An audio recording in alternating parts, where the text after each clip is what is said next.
তো তারপর বললো আজকের দিনটা এসো, তোমার জন্য কিছু সারপ্রাইজ আছে। তো আমি গিয়ে জানতে পারছি আমি সিরিয়ালে লিড করছি। তো সেখান থেকে দাঁড়িয়ে সেদিনকে আমার প্রোমো শুট। অ্যান্ড তারপর ধীরে ধীরে ধীরে ধীরে এখনো চলছে ভগবানের আশীর্বাদ। বাহ, তুমি যদি আজকে এখানে 1 লাখ টাকা জিতে যাও কি করবে? তোমাদের একটা নিয়ম রয়েছে, সেটা হচ্ছে লক্ষ্মীর ব্যাংক। নিয়ম নয়, লক্ষ্মী ব্যাংক আমরা একটা তৈরি করেছি। আমরা অনুরোধ জানাই সেই সেলিব্রিটি মানে চান তিনি নিশ্চয়ই নিশ্চয়ই মানে আমার ইচ্ছা আছে সেখান থেকে প্রথমত 50,000 টাকা সেখানে দেওয়ার, যাদের সত্যি দরকার। বাহ, আর বাকিটা? সদ্য আমি দুটো ইনস্টিটিউশনের সাথে যুক্ত হয়েছি, একটা হচ্ছে গড়িয়া মানবিক অ্যান্ড আরেকটি হচ্ছে অন্নদান সেবা বলে। এই দুটো জায়গায় আমার ইচ্ছা আছে বাকি যেটুকু টাকা আমি এখান থেকে পাবো, কারণ এটা পুরোটাই তো আশীর্বাদের টাকা। তো যদি কারোর আশীর্বাদে কাজে লেগে যায় তো সেই ক্ষেত্রে আমার এই দুটো জায়গার মধ্যে ভাগ করে দেওয়ার ইচ্ছা আছে। তোমার স্বপ্ন পূরণ হবে, all the best. Okay, one is to another. Shruti, নমস্কার। শ্রুতি, অভিনয় কি করে এলে?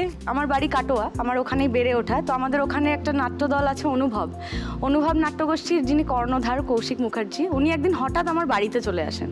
বাড়িতে এসে আমার বাবাকে বলে যে তোমার মেয়েকে রক্তকরবীর নন্দিনী করবে।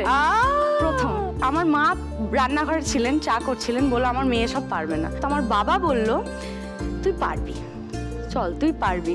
এত এত আমাকে ফোর্স করেছে। আমার বাবা এসছেন আজকে, সব সময় আমার বাবা আমার কাছে থাকেন। হ্যাঁ, নমস্কার।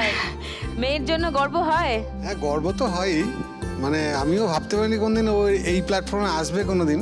এখন আর কি যেটা বড় পাওনা বাবা মায়ের কাছে সেটা হচ্ছে মেয়ের পরিচয় পরিচিত হচ্ছে এখন আর কি। এর চেয়ে বড় পাওনা বাবা মায়ের কাছে আর কিছু হতে পারে না।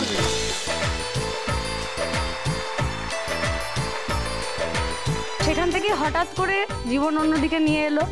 প্রথম একটা রিনাউন্ড একটা হাউসের একটা অডিশন হচ্ছিল। তো আমার এক নাট্য বন্ধু কৌশিক কর আমাকে ফোন করে বলেন যে এরকম একটা সিরিয়াল আছে যেটার ক্রাইটেরিয়ার সাথে তুই পুরো ফিট, তুই কর। তো আমি একটা ছবি পাঠালাম। তো ওনারা আমাকে ডাকেন। তো আমাকে যিনি ডেকেছিলেন উনি আমাকে সামনে দেখেন, এরকমভাবে আপাতমস্তক একবার দেখে ঠিক আছে তুমি এসো, যদি তোমাকে লাগে আমরা ডেকে নেব। ঠিক 3 দিন পর আবার কাস্টিং ডিরেক্টরের ফোন আসে এবং উনি বলেন যে তুমি তাড়াতাড়ি একটা লাল পা সাদা শাড়ি পরো, দিয়ে আমি একটা অডিশনের একটা স্ক্রিপ্ট পাঠাচ্ছি, সেটা একবার পাঠ করে পাঠাও। পাঠালাম, বললো বেরিয়ে এসো। কাটোয়া থেকে এলাম, কলকাতা শহরে বড় বড় হোর্ডিং দেখলাম, বাবা মাকে ফোন করলাম, প্রথম যে আমি পেরেছি। আরে বাবা, দারুণ। তুমি যদি আজকে 1 লাখ টাকা যেত শ্রুতি কি করবে? আজকে আমরা 3 বন্ধু মিলে আলোচনা করছিলাম যে আমরা 50%, আমরা যেই জিতি না কেন আমরা 50% লক্ষ্মী ব্যাংকে দেব, শুধুমাত্র সেই সমস্ত লক্ষ্মীদের জন্য যাদের অ্যাকচুয়ালি দরকার। সেই তো, বাকি 50 যে মানে যেই পাই না